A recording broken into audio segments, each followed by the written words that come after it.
عارف الإحساس ده يا صاحبي؟ لما تكون قاعد في بيتك معاها بس حاسس إنك لوحدك. كل حاجة في حياتك من بره بتقول إنك متجوز، بس كل حاجة جواك بتقول أنا وحيد. تحس كأن في جدار شفاف بينك وبينها، شايفها بس مش لامسها، حاسس بيها بس هي مش حاسة بيك. انت مش طالب كتير، بترجع من شغلك تعبان شايل مسؤوليات وهموم فواتير مشاوير وخناقات شغل، وطالب في المقابل حضن، كلمة حلوة، سؤال بسيط يعني مالك. بس مفيش. كل اللي بتسمعه حط الأكل عشان يسخن، أو ما تنساش تجيب اللبن. وتبقى قاعد جواك بتصرخ طب أنا فين؟ أنا محمد جمال، وتعال نحط الموضوع ده على الميزان.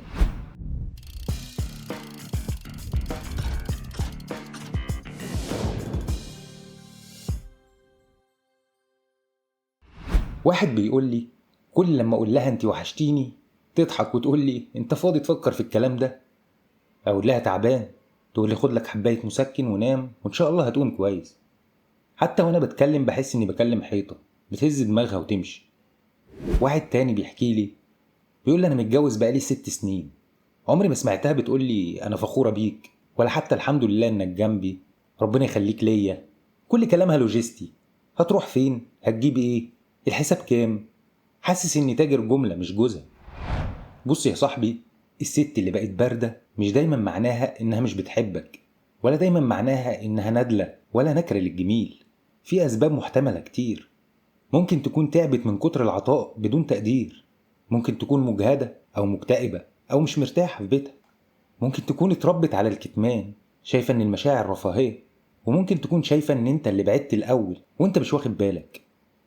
بس خليني أقول لك حاجة مهمة، جواز من طرف واحد لا اسمه جواز ولا حتى عشرة. اللي بيحب لوحده بيتآكل، واللي بيطلب احتياجه وما يلاقيش بيتكسر. طيب نعمل ايه؟ تعال اقولك على كام نصيحة هيفرقوا معاك جدا. اول حاجة، اسألها بس من غير هجوم. جرب تقول لها ببساطة كده حاسس انك بعيدة، هو في حاجة حصلت ولا انا بيتهيألي؟ مش لازم تسألها زي المحقق كونان يعني، خليك بني ادم بيسأل اللي بيحبه.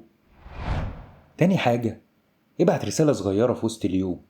مش لازم تقول لها قصيدة يعني، يكفي انك تقول لها وحشتيني او مستني احكي لك عن اللي حصل معايا، بس خليك صادق في كلامك، حاسس الموضوع مش بنص نية كده. تالت حاجة، خد بالك من نفسك يا صديقي، ما تعيش حياتك كلها جوه دماغها.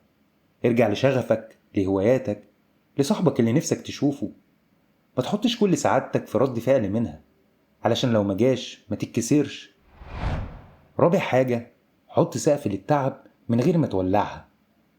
لو بقالك شهور بتحاول ومفيش تغيير، اقعد معاها، قول لها انا بتأذي ومحتاجك تحس بيا، بس قول لها من غير ما تبتزها، من غير ما تصرخ وتزعق. حل مشاكلك بهدوء وبالعقل. خامس حاجة، افتح باب للروح تدخل البيت. مش كل برود سببه مشاكل، اوقات البيت نفسه بيكون محتاج بركة. صلي النوافل في البيت، اقرا قرآن، ادعي ربنا من قلبك وانت واثق في الإجابة.